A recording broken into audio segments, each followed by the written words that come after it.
जी अस्सलाम वालेकुम। यासीन आपके साथ हाजिर है मॉर्निंग ब्रीफिंग में। आज इस हफ्ते का दूसरा वर्किंग डे ट्यूसडे 3 मार्च आज डेट है और मार्केट के हवाले से कुछ सिलसिला आपके साथ रब्ता कायम रखा जाता है इस यूट्यूब चैनल के थ्रू और डिफरेंट टॉपिक्स पे बातें की जाती हैं कि आज मार्केट में पूरी दुनिया में क्या हो रहा है और किन बेसिस पे मार्केट मूव कर रही है। सबसे इम्पोर्टेंट आपको 3-4 दिन से जैसे कि जो सैटरडे और संडे को दिन गुजरा था उसमें बड़ा इम्पोर्टेंट डे था, ख़ास तौर पे जो यूएस और तालिबान के दरमियान जो एग्रीमेंट हुआ है उस हवाले से बहुत ज़्यादा बातें होती रहीं और पूरी दुनिया की स्टॉक मार्केट है इस बेसिस पे और कोरोना वायरस एपिडेमिक जिसको पैंडेमिक भी कहा जा रहा है इस हवाले से मार्केट में बहुत ज़्यादा मूवमेंट हमने देखी। कल बरोज पीर मार्केटें तकरीबन 4 से 5% माइनस हो गई। उसके बाद लेटर ऑन हमने सारा दिन मार्केट में ये देखा कि अमेरिका की स्टॉक इंडिसेस यानी S&P, डाउ जोन्स, नेस्डैक ने हाई बनाना शुरू किया और उसके हाई बनाने की जो वजूहत हमारे सामने आती रही उसमें ये कहा जाता रहा कि अब अमेरिका जो FOMC की इनकी मीटिंग होगी उसके अंदर 0.25 या 25 बेसिस पॉइंट या 0.5 basis point 50 basis point interest rate cut हो सकता है। जिस तरीके से पिछले दिनों हमने कोरोना वायरस एपिडेमिक या पैंडेमिक की वजह से पूरी दुनिया की स्टॉक मार्केट को रेटल डाउन होते हुए देखा और उसके साथ साथ हमने ये भी देखा कि gold, silver and crude oil की मार्केटें जो है वो फॉलिंग साइड पे चली गई। कई कई महीने और कई कई सालों का gold, silver and crude oil की मार्केटों ने लो कर दिया और उसके पीछे सिर्फ यही खबर लगी हुई थी कि पूरी दुनिया में जो कोरोना वायरस जिस तेजी से फैलता चला जा रहा है आउट ऑफ चाइना, यानी ये पॉइंट बड़ा जरूरी है समझना कि ये आउट ऑफ चाइना की जब से बात शुरू हुई है उसके बाद हमने ये देखा था कि स्टॉक मार्केटों में एक बहुत जबरदस्त तरीके से एक सेलिंग आई, शदीद मंदी आई और मार्केटें बहुत ज्यादा फॉल डाउन हो गई। यानी पिछले 6 महीने में जिस तरीके से अमेरिका की स्टॉक मार्केटें तारीख की नई बुलंदियों को छूती रहीं और सिर्फ महज 5 दिनों में वो तमाम हाईज खत्म हो गए। यानी जितनी मार्केट तकरीबन 20% हायर साइड पे गई थी पिछले 5 महीनों में वो 5 दिनों में वो 20% डाउन हो गई। यानी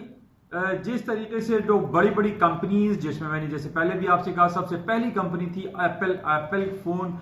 की जो कंपनी थी उसने ये ऐलान किया था कि उनकी जो नेक्स्ट क्वार्टर की अर्निंग आएगी वो खराब आएगी, उनकी रेवेन्यू जनरेशन खराब हो जाएंगे, उनका EPS डाउन हो जाएगा, उनकी जितनी भी फाइनेंशियल रिपोर्ट्स हैं उनमें डैमेज लगेगा, उसमें डेंट लगेगा और स्टॉक मार्केट इस खबर पे भी गिरना शुरू हो गई थी। लेकिन आज हम ये देख रहे हैं कि पूरी दुनिया की स्टॉक मार्केटें दोबारा से हायर साइड पे जाना शुरू हो गई। क्या कोरोना वायरस पैंडेमिक जो था वो क्या खत्म हो गया है पूरी दुनिया में? क्या कोरोना वायरस जो है उसके असरात खत्म हो गए? ऐसा बिल्कुल नहीं है, बल्कि हमारे पास जो 2 इंपॉर्टेंट खबरें चल रही हैं और वो सबसे ज्यादा इंपॉर्टेंट ये है कि अमेरिका की FOMC federal open market committee की मीटिंग स्टार्ट होगी 17 मार्च को और उसका रिजल्ट अनाउंस होगा 18 मार्च को। ये 2 दिन की मीटिंग है और इसमें ये कहा जा रहा है कि अमेरिका लाजमी अपना इंटरेस्ट रेट डिक्लाइन कर देगा और ये बहुत अच्छा मौका है जर्मी पावल के लिए जो कि वहां के फेडरल रिजर्व बैंक के चेयरमैन है। उनके ऊपर बहुत ज्यादा प्रेशर है और जनाब उनको डिक्टेशन मिलती है ट्रम्प एडमिनिस्ट्रेशन की तरफ से या ट्रम्प साहब की तरफ से ये कहा जाता है कि जनाब इंटरेस्ट रेट अमेरिका का रिड्यूस कर दिया जाए, ड्रेस्टिकली उसको कट डाउन किया जाए। और अभी इस वक्त अमेरिका का जो इंटरेस्ट रेट 1.75 चल रहा है उसको वो ये कहते हैं कि 1% तक डिक्लाइन कर दिया जाए। इस बेसिस पे यानी कोरोना वायरस एपिडेमिक या पेंडेमिक की वजह से अब जर्मी पावल के पास ये एक बेहतरीन पॉइंट है, बेहतरीन टाइम है कि वो अपना इंटरेस्ट रेट डिक्लाइन कर सकते हैं। माइट पॉसिबल 25 बेसिस पॉइंट या 50 basis point interest rate cut हो जाएगा। इसी बेसिस पे हम ये देख रहे हैं कि पूरी दुनिया की स्टॉक मार्केटें वापस हायर साइड पे जाना शुरू हो गई हैं और खबर यही लग रही है कि जनाब अब अमेरिका अपना इंटरेस्ट रेट कट कर देगा। न सिर्फ अमेरिका की खबर आ रही है बल्कि हमारे पास यूरोपियन सेंट्रल बैंक की तरफ से भी ये खबर आ रही है कि वो अपना इंटरेस्ट रेट नेगेटिव टेरिटरी में लेके चले जाएंगे। इस वक्त यूरोपियन सेंट्रल बैंक का इंटरेस्ट रेट 0.00% है जो कि लाइफ में लोएस्ट लेवल पे ट्रेड हो रहा है। अब इनके पास ये बहुत अच्छा टाइम है कि जनाब कोरोना वायरस के बेसिस पे पूरी दुनिया की जितने भी सेंट्रल बैंक्स हैं उनके पास ये पॉइंट है कि वो अपने इंटरेस्ट रेट को रिड्यूस कर सकते हैं। आज अर्ली मॉर्निंग हमारे पास ये खबर थी कि जनाब Australian reserve bank of Australia ने अपना interest rate 25 basis point cut कर दिया है। अर्लियर उनका इंटरेस्ट रेट 0.75% था, अब उनका इंटरेस्ट रेट 0.5% है। अभी इस बेसिस पे हम ये देख रहे हैं कि न सिर्फ अमेरिका की स्टॉक मार्केट है ऊपर की तरफ जा रही है, बल्कि डॉलर में भी थोड़ा सा इजाफा देखा जा रहा है। हालांकि जब इंटरेस्ट रेट कट किया जाता है तो इंटरेस्ट रेट कट होने पे डॉलर की कीमतों में खातिर खा कमी होती है, लेकिन डॉलर भी बूम कर रहा है, बूस्ट कर रहा है। उसकी वजह सिर्फ ये बताई जा रही है कि जनाब चूंकि अमेरिका की पूरी स्टॉक मार्केट है हायर साइड पे जा रही है, पूरी दुनिया में अमेरिका की स्टॉक मार्केट का कॉन्फिडेंस बहाल हो रहा है। अपार्ट फ्रॉम दिस के ये पैंडेमिक जो है कोरोना वायरस का अभी तक बरकरार है, लेकिन जो हमारे पास जो रिपोर्ट्स आ रही हैं उसमें ये कहा जा रहा है कि जनाब न सिर्फ चाइना बल्कि France, Germany, European countries, Russia इस पैंडेमिक को खत्म करने में बहुत ज्यादा अपनी काविशें करते हुए दिखाई दे रहे हैं, जिसकी वजह से पूरी दुनिया की स्टॉक मार्केट हायर साइड पे जा रही हैं। और आज हमारे पास सबसे इंपॉर्टेंट इवेंट रहेगा शाम को तकरीबन 5-6 बजे पाकिस्तानी वक्त के मुताबिक G7 आपस में बैठ गए। G7 की तमाम मिनिस्टर्स जो हैं वो अपना सर जोड़ के बैठने जा रहे हैं आज शाम को, और ये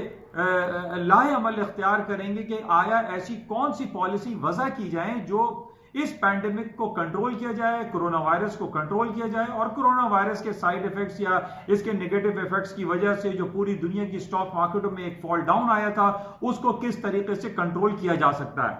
तो बहरहाल आज शाम को हमारे पास एक G7 की मीटिंग के रिजल्ट्स बहुत इंपॉर्टेंट रहेंगे, और इसके साथ ही आज हमारे पास बड़ा इंपॉर्टेंट इवेंट है अमेरिका की इकोनॉमी के हवाले से, अमेरिका की पॉलिटिकल फ्यूचर्स के हवाले से, क्योंकि अमेरिका में आज डेमोक्रेट्स के जो 6 या 7 कॉन्टेंडर्स हैं या 7 पार्टिसिपेंट्स हैं उनके दरमियान एक सख्त मुकाबला होगा। और इसमें यह कहा जा रहा है कि आज हमारे पास वो रिजल्ट सामने आ जाएगा कि नवंबर 2020 में जो इलेक्शन होंगे अमेरिका के, जिसमें ट्रंप साहब रिपब्लिकन पार्टी के एक बहुत स्ट्रॉन्ग कैंडिडेट हैं, उनके सामने डेमोक्रेट का कौन कैंडिडेट खड़ा होगा।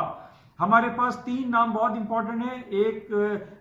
बर्नी सैंडर्स, इनका नाम सर फहरिस्त है, इसके साथ जो बाइडेन है, और 3rd नंबर पर माइकल ब्लूमबर्ग का नाम सामने आ रहा है कि इन तीनों में से कोई एक शख्स जीत सकता है, और आज इस दिन को सुपर ट्यूसडे कहा जा रहा है। इस हवाले से आज शाम हमारे पास बड़ा इंपॉर्टेंट रहेगा कि आया डेमोक्रेट का कौन कैंडिडेट होगा जो ट्रंप को चैलेंज करेगा प्रेसिडेंट इलेक्शन के लिए, जो कि 2020 नवंबर में होंगे। बहरहाल इसके अलावा जो हमारे पास सबसे इंपॉर्टेंट खबर 2-3 दिन से चल रही है वो अमेरिका और तालिबान के दरमियान जो एग्रीमेंट हुआ था, वो एग्रीमेंट इतना खातिर खा पॉजिटिव दिखाई नहीं दे रहा। जो पीस डील तालिबान और अमेरिका के दरमियान हो रही है उसमें बहुत सारे इबाम हैं, बहुत सारे सवालात हैं, और लोग मुख्तलिफ सवालात उठा रहे हैं, बहुत सारे क्वेश्चन मार्क उसके ऊपर लगे हुए हैं कि जनाब क्या तालिबान और अफगानिस्तान की जो गवर्नमेंट है क्या ये दोनों आपस में कोई पैक्ट करेंगे, क्या ये आपस में दोस्ती और भाईचारगी दिखाएंगे। ये मुमकिन होता हुआ दिखाई नहीं देता, क्योंकि तालिबान पहले ही कह चुके हैं कि अफगानिस्तान की जो गवर्नमेंट है, जो अशरफ गनी की गवर्नमेंट है, वो अमेरिकन पपेट हैं, वो अमेरिका के पिट्टू हैं। वो इसी वजह से वो ये कह रहे हैं कि जनाब इनके साथ एक साथ मिलकर नहीं रहा जा सकता। इसी वजह से ये जो पीस डील तालिबान और यूएस के दरमियान हुई है इसमें कोई दम दिखाई नहीं देता, और ये बात कही जा रही है कि जनाब अफगानिस्तान में जो टेंशन है, जो हालात की खराबी है, वो दोबारा से नमूदार हो सकती है। और यही वजह है कि हम पहले भी ये देख चुके हैं कि अमेरिका की जानिब से या इंडिया पाकिस्तान की जानिब से या सिमला एग्रीमेंट के हवाले से कश्मीर पे बहुत सारी पीस डीलें हुई हैं, उस पीस डीलों का कोई खातिर खा रिजल्ट हमारे सामने नहीं आया। इसी तरीके से अभी रिसेंटली पिछले महीने की बात है, अमेरिका और इसराइल ने फलस्तीन के हवाले से पीस डील की, वो भी बिल्कुल खटाई में पड़ गई और उसका कोई खातिर खा पॉजिटिव रिजल्ट हमारे सामने नहीं आया। और जिस तरीके से कोरोना वायरस पूरी दुनिया में फैलता चला जा रहा है और एक सेंसिटिव हालात पाए जा रहे हैं पूरी दुनिया में, इस बेसिस पे ये कहा जा सकता है कि गोल्ड की कीमतों में खातिर खा कमी वाकई नहीं होगी। गोल्ड की मार्केटें हायर साइड पे जा सकती हैं। पहले भी मैंने आपसे कहा था कि जब भी पूरी दुनिया में कहीं कोई टेंस हालात होते हैं, कोई जियोपॉलिटिकल सिचुएशन खराब होती है, गंभीर हालात व वाकयात के पेश नजर गोल्ड की कीमतों में, ऑयल की कीमतों में, चांदी की कीमतों में इजाफा होता है। इस बेसिस पे हम ये कह सकते हैं चूंकि ये यूएस और तालिबान के जो डील हुई है, जो पीस एग्रीमेंट हुआ है, इसमें कोई पॉजिटिविटी दिखाई नहीं दे रही। बहुत सारे सवालात हैं और ये सबसे पहला सवाल हमारे पास 10 मार्च को सामने खड़ा हुआ होगा। 10 मार्च में इस एग्रीमेंट में ये कहा गया है कि तकरीबन 1000 और 5000 जो प्रिजनर्स हैं जो इसमें तालिबान ने तकरीबन 1000 प्रिजनर्स इन्होंने गवर्नमेंट ऑफ अफगानिस्तान के कैद किए हुए हैं। इसी तरीके से अफगान गवर्नमेंट ने तकरीबन 5000 कैदी रखे हुए हैं तालिबान के। क्या ये कैदी छोड़े जाएंगे? क्या ये कैदी जो है ये आजाद हो जाएंगे? ये एक बहुत बड़ा क्वेश्चन मार्क है और इस पे न सिर्फ अमेरिका के लोग तहफ्फुज़ात का इजहार कर रहे हैं, बल्कि अमेरिकन कांग्रेस ये कह रही है कि अगर ये तालिबान के लोगों को छोड़ दिया जाता है या अलकायदा के लोगों को छोड़ दिया जाता है तो इस बात की क्या गारंटी है कि कोई नाखुशगवार वाकया नमूदार नहीं होगा। इस वजह से ये बहुत एक क्वेश्चन मार्क खड़ा हो गया है कि जनाब ये जो पीस डील हुई है अमेरिका और तालिबान के दरमियान, इसमें कोई पॉजिटिविटी दिखाई नहीं दे रही और हालात की संगीनी अपनी जगह बरकरार है। इस बेसिस पे हम ये कह सकते हैं कि गोल्ड की कीमतों में खातिर खा कमी वाकई नहीं होगी। अभी पिछले दिनों जो गोल्ड की कीमतें नीचे की तरफ आई थी, जो कि तकरीबन 1575 तक का जो इसने लो किया था, वो सिर्फ और सिर्फ कोरोना वायरस के बेसिस पे हुआ था, क्योंकि पूरी दुनिया की स्टॉक मार्केट रटल डाउन हो गई थी, गिर गई थी और उसके अगेंस्ट में मैंने जैसे आपसे कहा था एक्सचेंज ट्रेडेड फंड में काफी इन्वेस्टमेंट हुई थी। आज भी हम यही देख रहे हैं कि गोल्ड की कीमतें इन बेसिस पे ऊपर की तरफ जा रही हैं, क्योंकि जो पीस डील हुई है इसके कोई खातिर खा रिजल्ट फिलहाल दिखाई नहीं देते। इस वजह से हम ये कह सकते हैं कि गोल्ड की कीमतें दोबारा हायर साइड पे जा सकती हैं। तो बहरहाल कल 2-3 दिनों से हम ये देख रहे हैं कि तेल की कीमतें भी ऊपर की तरफ जा रही हैं। $43 का लो करने के बाद गोल्ड क्रूड ऑयल की कीमतें तकरीबन 48-50 तक पहुंच चुकी हैं और उसकी वजह यह बताई जा रही है कि इस वीकेंड पे यानी 5 और 6 मार्च को मीटिंग होनी है ओपेक की, और ओपेक ने यह इशारा दे दिया है कि वो तकरीबन 5 लाख से 6 lakh barrel per day production को कट कर देगा। कट करने पे हमें यह मालूम है कि पूरी दुनिया में इन्वेंट्री फॉल डाउन हो जाएगी, इन्वेंट्री कम हो जाएगी। इन्वेंट्री कम होने पे अमेरिका के और पूरी दुनिया की जो क्रूड ऑयल की प्राइसेस है, चाहे वो ब्रेंट ऑयल हो, हीटिंग ऑयल हो, ये जितने भी एनर्जी सेक्टर हो, वो हायर साइड पे चले जाते हैं। और यही वजह हम आज देख रहे हैं कि क्रूड ऑयल की प्राइसेस हायर साइड पे जा रहे हैं। 48.55 का इसने हाई कर दिया और तकरीबन मार्केट हायर साइड पे ट्रेड हो रही है। हमें ये क्लोजली देखना पड़ेगा कि जुमेरात और जुमे को जो मीटिंग ओपेक की होगी कि आया वो प्रोडक्शन कट करने के हवाले से क्या कमेंट्स पास करते हैं। इन बेसिस पे मार्केट बहरहाल हायर साइड पे है, लेकिन दूसरी वजह हम ये देख रहे हैं कि क्रूड ऑयल हायर साइड पे इस वजह से जा रहा है कि पूरी दुनिया की, खासतौर पे अमेरिका की स्टॉक मार्केटों में तेजी दोबारा से आ गई है और तकरीबन 4 से 5% आज और कल की तारीख में तकरीबन 6% मार्केटें हायर साइड पे ऊपर की तरफ जा चुकी हैं। और जिस तरीके से हमारे पास ये रिपोर्ट आ रही है कि जनाब G7 की मीटिंग हो रही है और वर्ल्ड हेल्थ ऑर्गेनाइजेशन बहुत सारे काम कर रही है कोरोना वायरस को हैंडल करने के हवाले से, लोगों में एहसास ये पैदा होता चला जा रहा है कि अब हालात बेहतर हो जाएंगे, कोरोना वायरस को कंट्रोल कर लिया जाएगा। और पूरी दुनिया में जो ट्रैवलिंग बैन लगा हुआ है, इवन के हज और उम्रे के हवाले से बातें हो रही हैं कि जनाब तमाम फ्लाइटें होल्ड कर दी जाएंगी, इस पे से भी पाबंदी हटा ली जाएगी। इस हवाले से हम ये भी देख रहे हैं कि जितने भी गल्फ स्टेट हैं, खासतौर पे दुबई में तकरीबन 50 to 80% रिड्यूस कर दिए, प्राइसेस डिस्काउंट कर दिए कि लोग वहां पर आएं, शॉपिंग करें, वहां की ट्रैवलिंग करें, वहां पर लोग सफर करें ताकि उनकी इकोनॉमिक एक्टिविटीज बेहतर रहें। इस हवाले से हम इसको वॉच करेंगे, गौर तलब मरहला है और हम इसको देखते रहेंगे कि आया ये कोरोना वायरस के हवाले से, खासतौर पे आज जो G7 की मीटिंग हो रही है, इसमें क्या कमेंट्स पास होते हैं और क्या लाए अमल इख्तियार किया जाता है फ्यूचर के लिए। बहरहाल इसको हम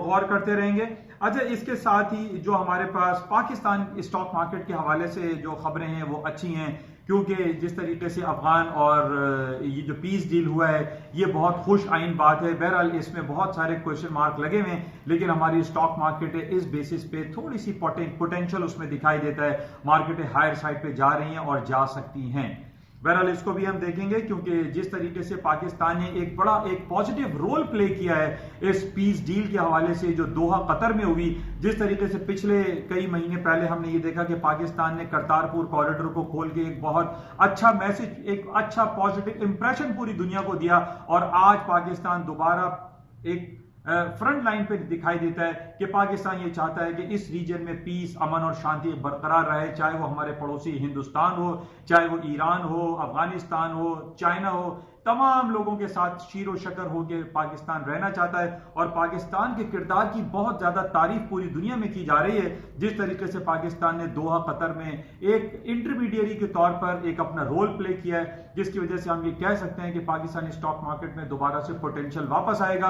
और मार्केट हायर साइड पे जाती हुई दिखाई दे रही है। आज भी हम ये देख रहे हैं कि तकरीबन मार्केट 100 पॉइंट प्लस है, कल तकरीबन 1400 पॉइंट मार्केट प्लस हो गई थी। उसकी वजह सिर्फ यही बताई जा रही है कि जनाब पाकिस्तान पॉजिटिव रोल पूरी दुनिया में प्ले कर रहा है। तो ये सूरत हाल है। बाकी इसको आज सारा दिन हम मार्केट मजीद देखेंगे कि क्या खबरें रहती हैं और किन लेवल्स पे मार्केट ट्रेड होती है। लेकिन हमारे पास जितनी भी रिपोर्ट्स हैं, चाहे वो कोरोना वायरस हो या फिर पीस डील के हवाले से जो बातें हैं, उसमें कुछ पॉजिटिविटी हमें दिखाई दे रही है। बहरहाल इसको हम क्लोजली वॉच में रखेंगे और देखेंगे आज सारा दिन मार्केट में मजीद क्या खबरें रहती हैं और मार्केट किन टेक्निकलिटीज को फॉलो करती हैं। जाते हुए मैं आपसे ये जरूर कहूंगा कि इस यूट्यूब चैनल को प्लीज सब्सक्राइब जरूर कीजिएगा, क्योंकि ये उर्दू और सहल और आम अंदाज में बयान की जाती है। Thank you.